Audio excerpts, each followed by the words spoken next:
네, 시온 찬양대 은혜 넘치는 찬양 고맙습니다. 저에게는 감동이 있었고요, 또 하나님께는 큰 영광 된 줄 믿습니다. 우리 장로님 기도해 주신 대로 이번 주에 저희가 이제 바자회를 하게 됩니다. 지난 2년 동안 코로나 때문에 저희가 하지 못했었고요, 오랜만에 바자회를 하게 되는데요, 이번에는 수익금 일부로는 또 저희가 늘 해왔던 것처럼 이웃을 섬기는 데 사용할 것이고요, 또 나머지 또 수익금으로는 저희가 입양한 오간족에서 오간어로 성경을 번역하고 있는 조태용 선교사님의 차량을 구입하는데 그 수익금을 사용하게 될 것입니다. 우리 성도님들 계속 좋은 일기를 위해서 기도해 주시고요, 또 많이 참여해 주셔서 또 이 일을 통해 하나님께 영광이 되고 또 영혼을 살리는 이 일에 우리 모두가 힘써 함께 동참할 수 있기를 부탁드립니다. 또 하나는 저희 교회에서 이제 10년째 사역하고 계신 우리 김민서 목사님 소식입니다. 우리 김민서 목사님께서 이제 올해까지 저희 교회에서 사역하시고요, 내년에는 다산 지역에서 개척을 하게 될 것입니다. 벌써 한 2, 3년 계속 준비해 오셨고요, 그래서 오늘 저녁 예배 때 우리 목사님께서 지금까지 어떻게 개척을 준비해 오셨고 또 어떤 목회 방향과 또 어떤 교회를 꿈꾸면서 지금 교회 개척을 앞으로 해 가실 것인지를 말씀을 오늘 저녁에 전해 주실 겁니다. 많이 또 오셔서 목사님의 또 개척 소식을 좀 자세히 들어주시고요, 정말 힘든 때에 또 사모님과 또 새 아이들과 함께 또 개척을 하는 것인 만큼 우리 온 은평의 교우 여러분들께서 힘써 기도해 주시고 관심 가져 주시기를 부탁드립니다. 오늘 본문은 이 다윗과 밧세바의 스캔들 사건을 소개하는 우리가 너무나 잘 알고 있는 유명한 말씀입니다. 오늘과 다음 주에는 이 다윗과 밧세바라고 하는 제목으로 본문이 주는 두 가지 메시지를 생각해 보고자 합니다. 이 시간에는 한 가지 메시지만 살펴보고요, 나머지 하나는 다음 주에 다루겠습니다. 첫 번째, 이 본문이 주는 메시지는 편안함의 우상을 경계하라는 것입니다. 이 다윗과 이 밧세바의 스캔들은 이스라엘이 이 암몬이라고 하는 나라와 전쟁을 하고 있는 중에 벌어졌습니다. 1절 한번 보실까요? 같이 읽습니다. 그 해가 돌아와 왕들이 출전할 때가 되매 다윗이 요압과 그에게 있는 그 부하들과 온 이스라엘 군대를 보내니 그들이 암몬 자손을 멸하고 라빠를 에워쌌고 다윗은 예루살렘에 그대로 있더라. 여기에서 그 해가 돌아와 왕들이 출전할 때가 됐다 라고 하는 이 표현은 이제 겨울이 끝나고 건기가 시작되는 봄이 되었다는 말입니다. 그러니까 10장에서부터 이스라엘과 암몬이 전쟁을 시작했는데 전쟁 중에 겨울이 닥쳐왔기 때문에 그 추위와 비를 피해서 전쟁에 잠시 휴전 상태에 들어갔다가 봄이 되자 다시 전쟁을 개시했다는 뜻입니다. 그런데 다윗은 왕임에도 불구하고 이 전쟁에 출정하지 않고 대신에 정예부대의 장군들을 앞장 세워가지고 암몬의 수도였던 라빠를 에워싸게 됩니다. 암몬은요, 지금의 요르단입니다. 그리고 라빠는 현재 그 요르단의 수도인 암만입니다. 지금도 이 요르단에 가보면요, 이 암만, 이 라빠는요 굉장히 높은 곳에 위치하고 있는 요충지입니다. 그래서 쉽게 점령할 수 없는 산꼭대기에 있는 이 철옹성입니다. 지금 이스라엘 군대가 거기에서 치열하게 전쟁을 벌이고 있는 중인 겁니다. 그런데 자기 백성들이 그렇게 전쟁터에서 생명을 걸고 싸우고 있는 바로 그 시각에 왕인 다윗은 예루살렘 궁에서 뭐라고 있었느냐? 2절을 한번 보실까요? 같이 읽습니다. 저녁 때에 다윗이 그의 침상에서 일어나 왕궁 옥상에서 거닐다가 그곳에서 보니 한 여인이 목욕을 하는데 심히 아름다워 보이는지라. 여기에서 다윗이 저녁 때에 침상에서 일어났다 그러죠. 이것은 다윗이 이 침상에서 낮잠을 자다가 저녁 때가 이르러서야 일어났다는 뜻입니다. 오늘 본문은 다윗의 이런 행동을 가리켜서 잘못된 행동이다 라고 명시적으로 지적하지는 않습니다만은 지금 이스라엘 백성이 전투하는 모습 모습과 또 이 낮잠을 자고 있는 이 다윗의 모습을 의도적으로 대조적으로 이렇게 보여줌으로써 이 간접적으로 이 다윗의 행동에 문제가 있다는 것을 지적하고 있는 겁니다. 그리고 다윗은 낮잠을 자고 저녁에 일어난 후에 이제 왕궁 옥상을 거닐다가 목욕하는 한 여인을 내려다보게 되는데요, 2절에 따르면 이 목욕하는 그 여인이 심히 아름다워 보였다 그럽니다. 이때 다윗이 아이고 내가 못 볼 걸 봤구나 하면서 눈을 질끈 감고 즉시로 그 자리를 피했어야 되는데, 오히려 다윗은요 사람을 즉시로 보내가지고 그 목욕하는 여인이 누구인지를 알아오게 합니다. 3절 보실까요? 같이 읽습니다. 다윗이 사람을 보내 그 여인을 알아보게 하였더니 그가 아뢰되 그는 엘리암의 딸이요 햇사람 우리아의 아내 바세바가 아니니까. 이 말씀에서 보시듯이 다윗이 본 여인이 누구냐, 이름만 되면 알만한 그 엘리암이 그 아버지고 또 그 남편은 우리아였던 유부녀였던 겁니다. 게다가 이 바세바의 남편인 이 우리아는 누구냐, 다윗이 사울에게 쫓겨다녔던 그 광야 시절부터 이 다윗과 함께 생사고락을 함께 했던 너무나도 충성스러운 다윗의 장군입니다. 그러나 다윗은 이 목욕하던 그 여인이 우리아라고 하는 우리아의 아내라는 말을 듣고도 전혀 개의치를 않고 사람을 또 즉시로 보내가지고 그 여인을 데려다가 동침을 합니다. 그리고 바세바는 임신을 하게 되고 다윗에게 사람을 보내어 자신의 그 임신 사실을 알립니다. 4절과 5절 한 절씩 나누어 읽겠습니다. 다윗이 전령을 보내어 그 여자를 자기에게로 데려오게 하고 그 여자가 그 부정함을 깨끗하게 하였으므로 더불어 동침함에 그 여자가 자기 집으로 돌아가니라.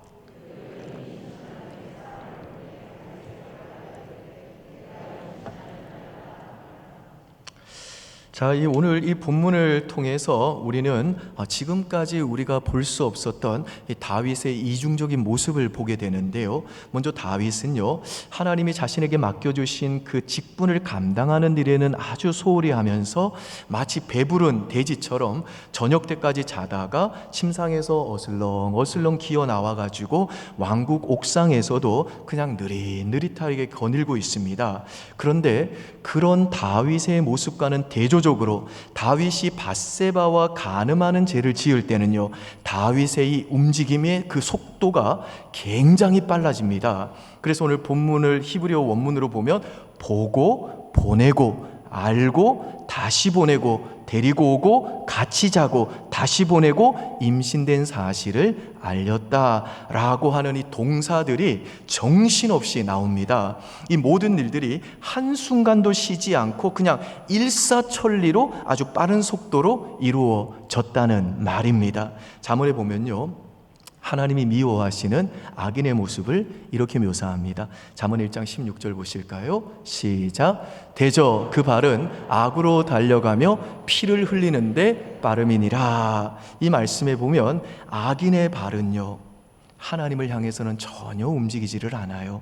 그런데 악을 향해서는 걸어간다 라고 하지 않고 달려간다 그러고요, 피를 흘리는 그 죄악을 짓는 일에는 빠르대요. 이게 하나님이 미워하시는 악인의 전형적인 모습이라는 것입니다. 그런데 오늘 본문에서 하나님이 다윗에게 참 편안한 상황을 주셨는데, 지금 다윗은 하나님이 주신 그 편안한 상황에서 뭘 했느냐, 마치 하나님이 미워하시는 악인처럼 악을 향해서 달려가더라는 것입니다. 반대로 하나님이 자신에게 맡겨주신 왕의 직분을 감당하는 일에는요 아주 느릿느릿 정적이라는 것입니다. 시편 57편 같은 데 보면요, 다윗은 그 광야에서도 이 동굴에서도 내가 새벽을 깨우리로다 그럽니다.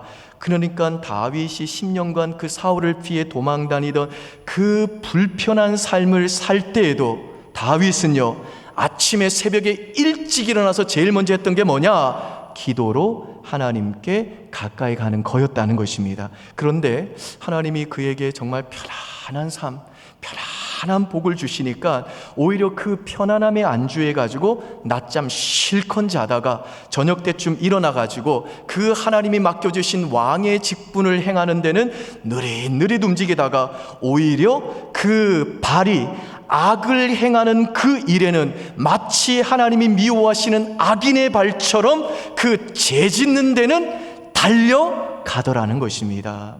시편 13편에서는요, 다윗이 내가 사망의 잠을 잘까 두렵다 라고 하면서 하나님 앞에서 늘 영적으로 깨어있기 위해서 몸부림을 쳤는데, 오늘 본문에 나오는 이 다윗의 모습은요, 하나님이 주신 그 편안함 속에서 사망의 잠을 자고 있는 모습이라는 것입니다.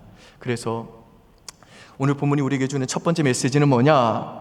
우리들이 하나님이 내게 주신 그 편안함을 잘 관리하지 못하면 그 편안함이 하나님을 대체하고 하나님을 대적하게 만드는 우리의 우상이 될 수 있다라는 것입니다. 그러니까 이 시대에 우리가 별로 인식하고 있지는 못하지만 우리 신자의 삶에 그 하나님의 임재와 하나님이 주시는 복을 가로막고 있는 한 가지 중요한 주제를 하나님이 지금 오늘 본문을 통해 저와 여러분에게 밝히 드러내고 계시는데, 그게 뭐냐? 바로 편안함이라는 것입니다. 사실 이 편안함이라는 것은 하나님이 우리에게 주신 복인데, 이 편안함이 도리어 우리가 하나님을 대적하게 만들고 하나님의 그 임재와 복을 우리에게 주어지는 것을 가로막는 우리들의 우상이 될 수 있다라는 것입니다. 여러분, 우리가 주변 사람들을 볼 때 야, 저건 죄다, 저건 진짜 하나님이 싫어하시는 거다 라고 분명히 드러나는 죄들이 있습니다.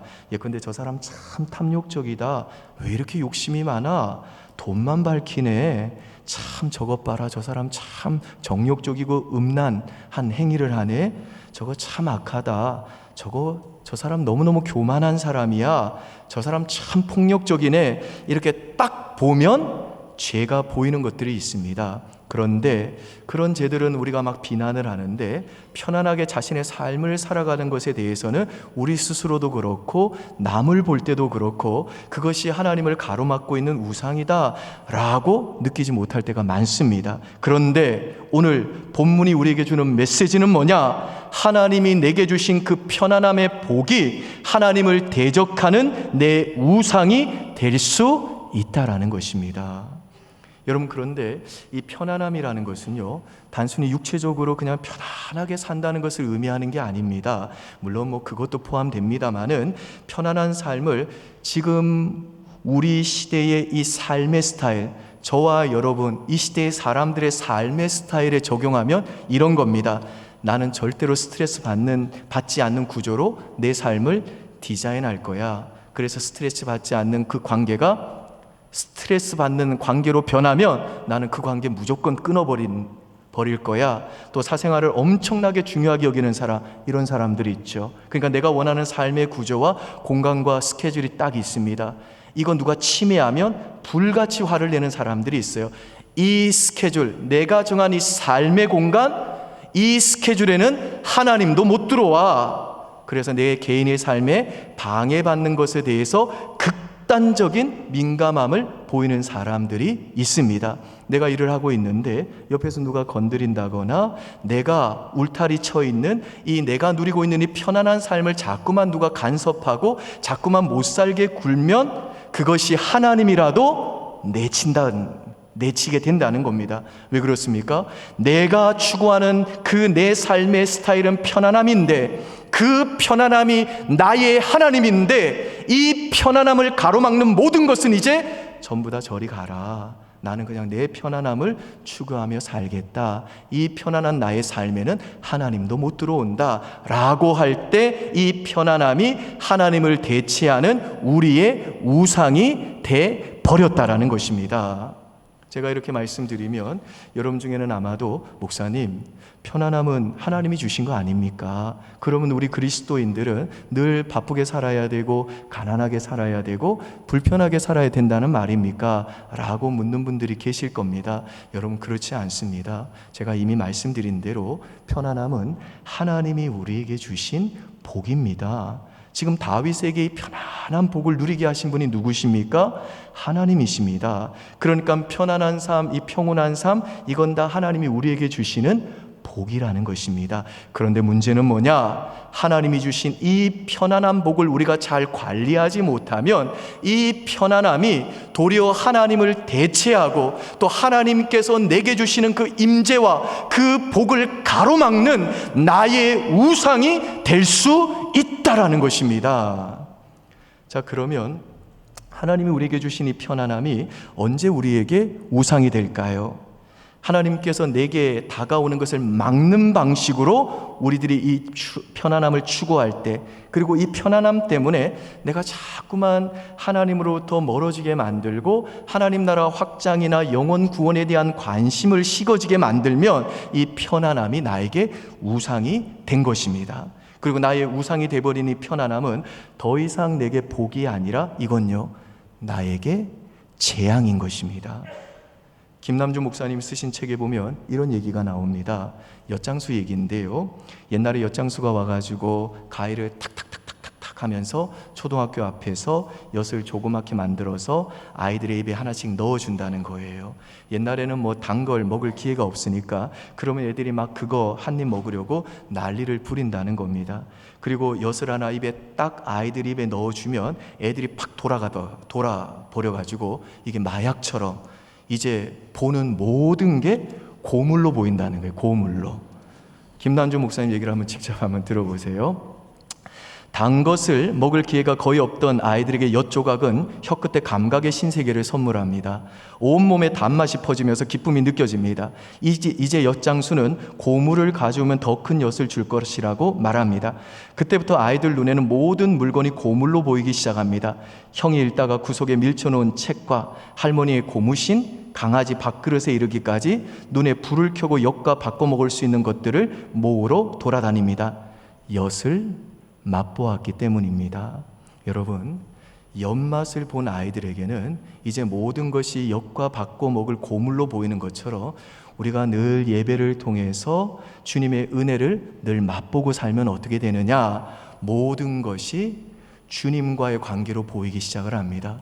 모든 우리의 가치평가 기준이 주님과의 관계가 되는 겁니다. 그래서 내가 무엇을 하든지 간에 이제 내가 주님과 가까워졌느냐 멀어졌느냐 이걸로 모든 가치 판단을 하게 된다는 겁니다. 하나님이 내게 주신 편안함의 복도 마찬가지입니다. 지금 내가 하나님이 주신 이 편안함 때문에 하나님으로부터 더 가까워지고 있으면 나는 지금 하나님이 내게 주신 이 편안한 복을 잘 관리하고 있는 것이고 이걸 제대로 잘 누리고 있는 겁니다. 하지만 반대로 하나님이 내게 주신 이 편안함의 복 때문에 내가 도리어 하나님과의 그 친밀한 관계로부터 더 멀어지고 있다면, 예배와 말씀을 더 소홀히 하고 있다면, 하나님 나라와 확장과 또 형제 사랑과 이웃에 대한 관심으로부터 하나님이 내게 주신 직분으로부터 내가 점점 더 그 열정이 식어지고 있다면 그건 하나님이 내게 주신 편안함이 이미 하나님을 대체해버린 나의 하나님이 돼버린 나의 우상이 돼버린 것이라는 겁니다.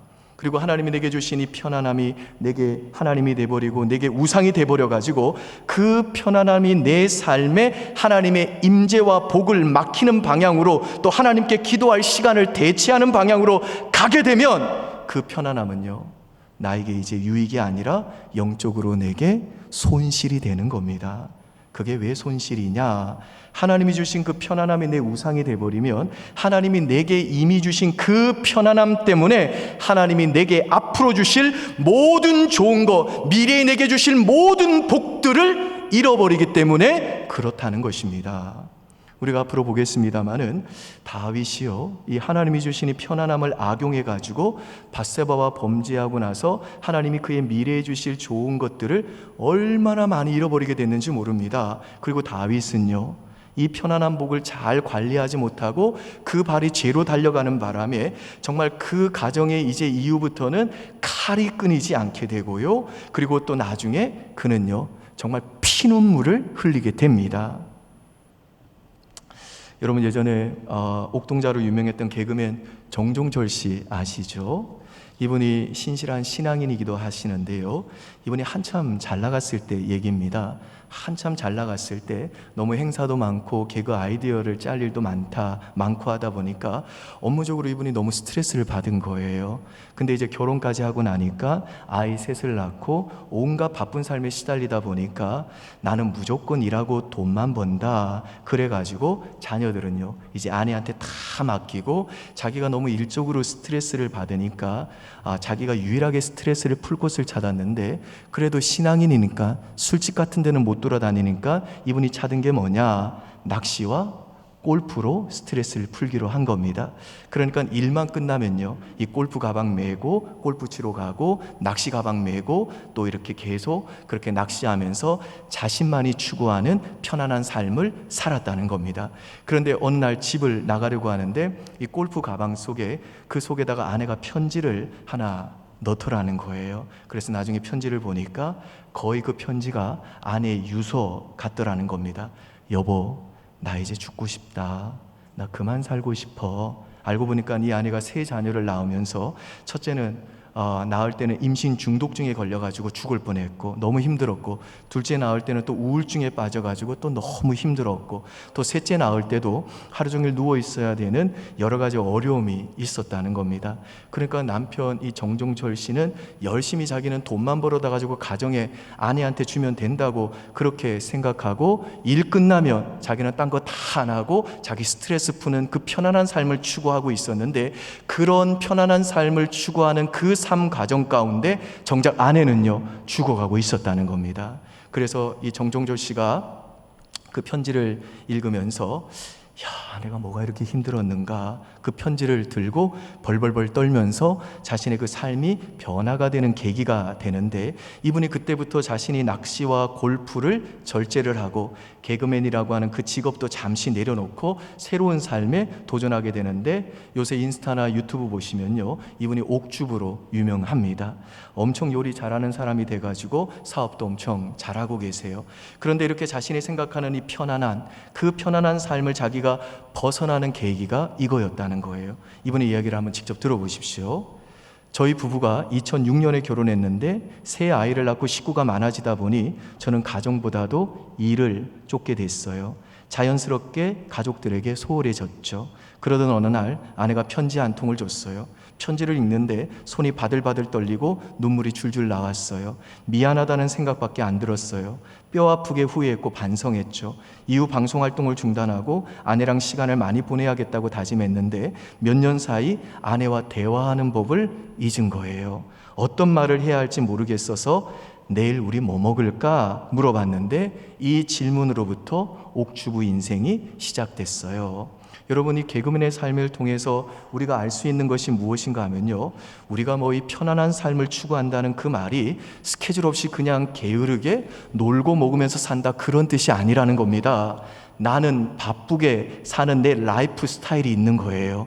근데 바쁘게 살면서도 내 편안함을 얼마든지 나는 추구할 수 있다는 겁니다. 이게 무슨 말인가? 내가 사업으로 너무 일이 바쁘고 내가 학업으로 너무 바쁘다 보니까 너무 스트레스가 많다 보니까 이 스트레스 내가 풀려고 내 방식대로 나는 이렇게 사는 것이 편한 거야. 내가 정한 이 편안한 삶에는 하나님도 간섭할 수 없어. 하나님도 터치할 수 없어. 라고 내 삶의 라이프, 내 삶의 그 스케줄과 디자인을 내가 딱 세워놓고 이것 외에는 나는 아무것도 하기 싫어 라고 하면서 내가 바라는 편안한 삶을 추구하면 그 편안함이 바로 나의 하나님이 되고 그 편안함이 바로 나의 우상이 된다라는 것입니다.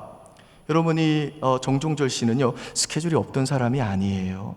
엄청 바빴던 사람이라고요. 그런데 그렇게 바쁘게 살면서도 사실은 자기는 알고 있다는 거예요. 바쁘지만 나 이거 끝나고 골프 치면 되는 거야. 이거 끝나면 낚시 가면서 사는 게 이게 내 편안한 삶이고 이게 내 낙이야.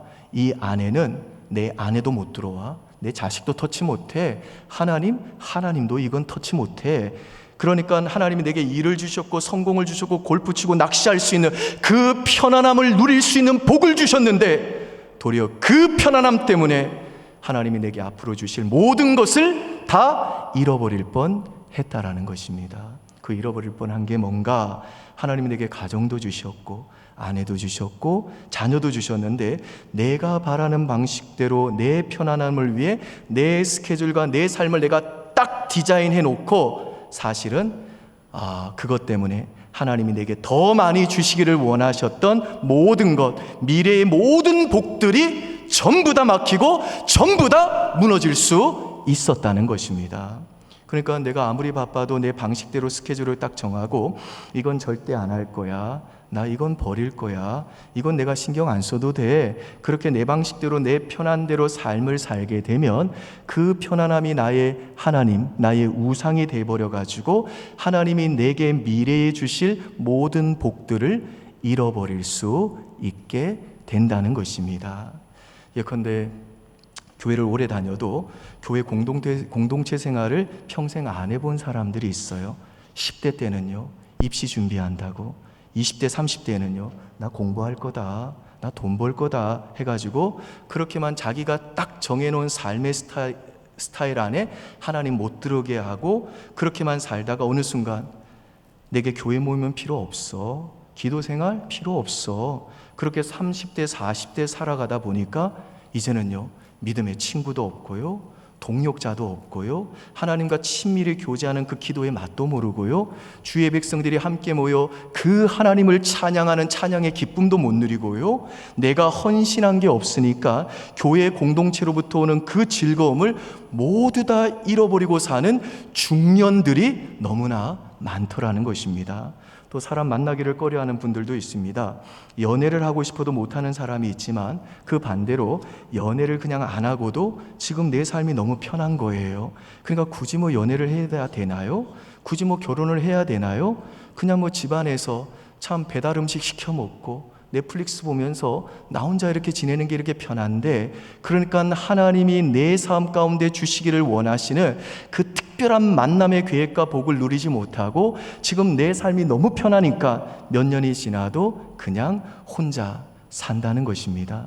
그래서 그 마음이 어느 순간부터는 너무 굳어져 버려가지고 만남에 대한 이 하나님의 인도하심도 기대하지 않고, 그러다 보니까 그 하나님의 인도하심이 주는 복을 누리지 못하고 그냥 자기가 정해놓은 편안한 삶에 그저 그냥 안주하게 되더라는 겁니다. 그리고 교회 오래 다니다 보면요, 교회 딱 들어올 때부터 보이지 않는 팻말 걸고 거기에 딱 써 있는 사람들이 있습니다. 나한테 절대 봉사라고 시키지 마세요. 이거 딱 써 있다고요. 나는 오늘 예배 드리고 바로 나가려고 하는데 나 붙잡지 마세요. 다 써 있다고요. 왜 그런지 아십니까? 굳이 뭐 눈에 보이는 죄를 짓는 건 아니에요. 그런데 하나님께서 하나님 나라의 확장을 위해서, 그리고 내 미래에 더 좋은 거 주시려고 이제는 나를 움직이셔서 나를 사용하시고자 함에도 불구하고 지금 내가 딱 정해놓은 그 편안한 삶이 이미 나의 하나님이 돼버리고 나의 우상이 돼버렸기 때문에 그 편안한 삶이 마치 나의 구원인 것처럼 그 편안한 삶에 너무 익숙해 있다 보니까 그 편안함 때문에 하나님이 내게 앞으로 주실 모든 복들을 잃어버리게 된다라는 것입니다. 동의하시나요, 여러분? 여러분, 그렇다면 우리들이 편안함의 우상을 깨트릴 수 있는 방법이 뭘까요? 내가 정말 하기 싫어하고 내가 안 해본 거 안 하고 싶어하는 이 편안함의 우상에 빠져있는 우리의 삶이 어떻게 하면 그 편안함의 자리에서 박차고 일어나 다시 주와 손잡고 주와 함께 동행하는 인생이 될 수 있을까요? 내가 뭐 의지를 가지고 한번 해보자 라고 하면 가능할까요? 아닙니다. 그렇게 안 된다는 거예요. 우리의 삶이 언제 이 편안함의 우상을 깨뜨리고 이 편안함의 자리에서 자발적인 마음으로 일어날 수 있느냐 하면, 우리를 위하여 그 편안함의 자리를 박차고 일어나신 예수님을 믿음으로 바라볼 때만 가능하다는 것입니다. 여러분, 그 편안하고 풍요로운 하늘 보좌에서 내려와 이 땅에 오신 예수 그리스도께서 우리를 위해서 행하신 일이 뭡니까? 예수님은요, 그 하늘나라 보좌에 그 편안함의 자리에서 결코 움직이실 필요가 없으신 분이었는데 하나님 나라를 얻지 못하고 영생을 얻지 못하고 하나님이 주실 그 복된 미래를 얻지 못할 우리를 불쌍히 여기사 이 땅 가운데 찾아오셨습니다. 그리고 이 땅에서 예수님이 하신 일이 뭐냐? 예수님이 그 겟세마네 동산에서 마지막으로 하나님께 기도하실 때 이제 그 예수를 반역자라고 하는 프레임을 씌워가지고 체포하려고 하는 그 로마 당국에서 군대를 모아가지고 예수님을 체포하러 온 바로 그 순간이 왔습니다. 이제 예수님은요, 그래서 체포당해야 되고 십자가로 질질질 끌려가가지고 가장 힘든 길, 가장 무거운 길, 가장 험난한 길, 가장 가기 싫은 길, 가장 불편한 길, 가장 고생스러운 그 길, 굳이 주님이 가고 싶지 않은 그 고난의 길을 가셔야 되는 그 순간이 왔는데 예수님이 그 겟세마네 동산에서 그 기도가 끝나자마자 제자들에게 하신 말씀이 뭐냐? 마가복음 14장 41절 42절 보시죠. 시작.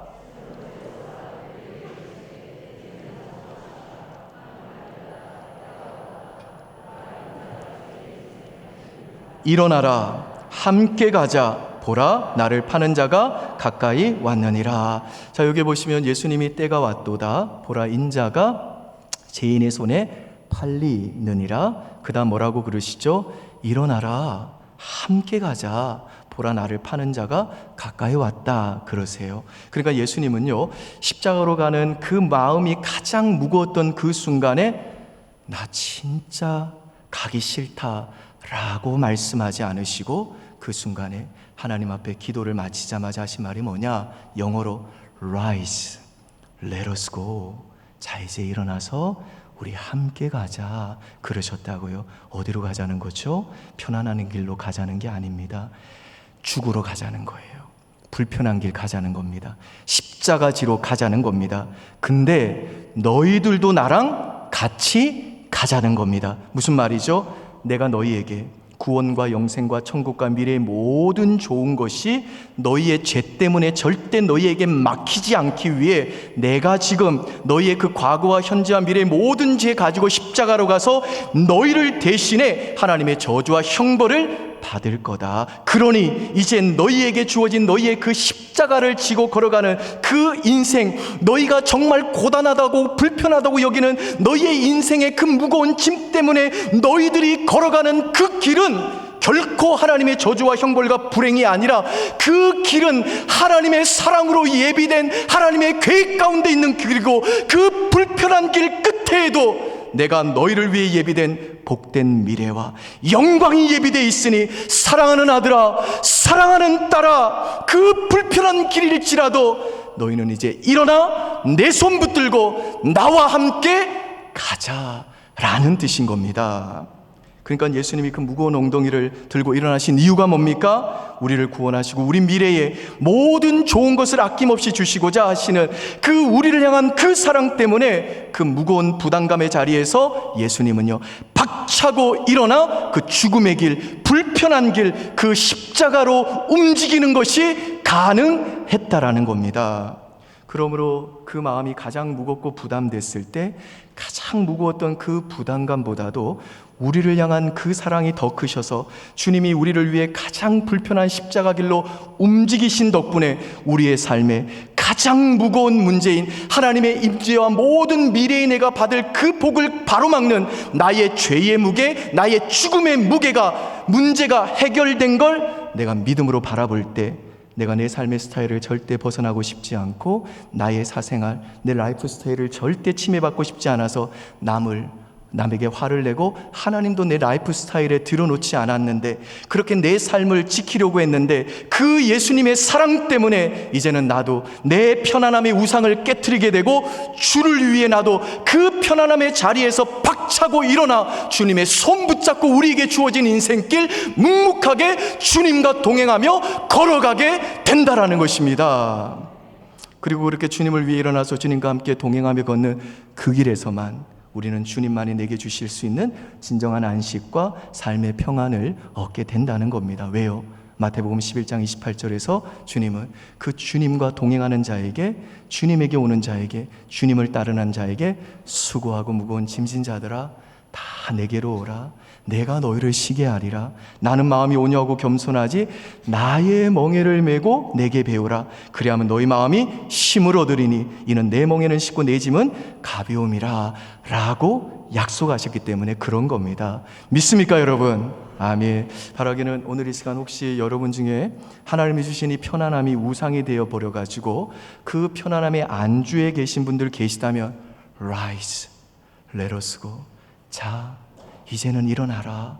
이제는 나와 함께 가자 라고 하는 이 주님의 말씀 통해 하나님의 임재를 가로막고 있는, 여러분의 미래에 주실 하나님의 복을 가로막고 있는 그 편안함의 우상의 자리 박차고 일어나 다시 주님과 동행하고 하나님의 은혜의 보좌로 나아가시기를 주님의 이름으로 축복합니다.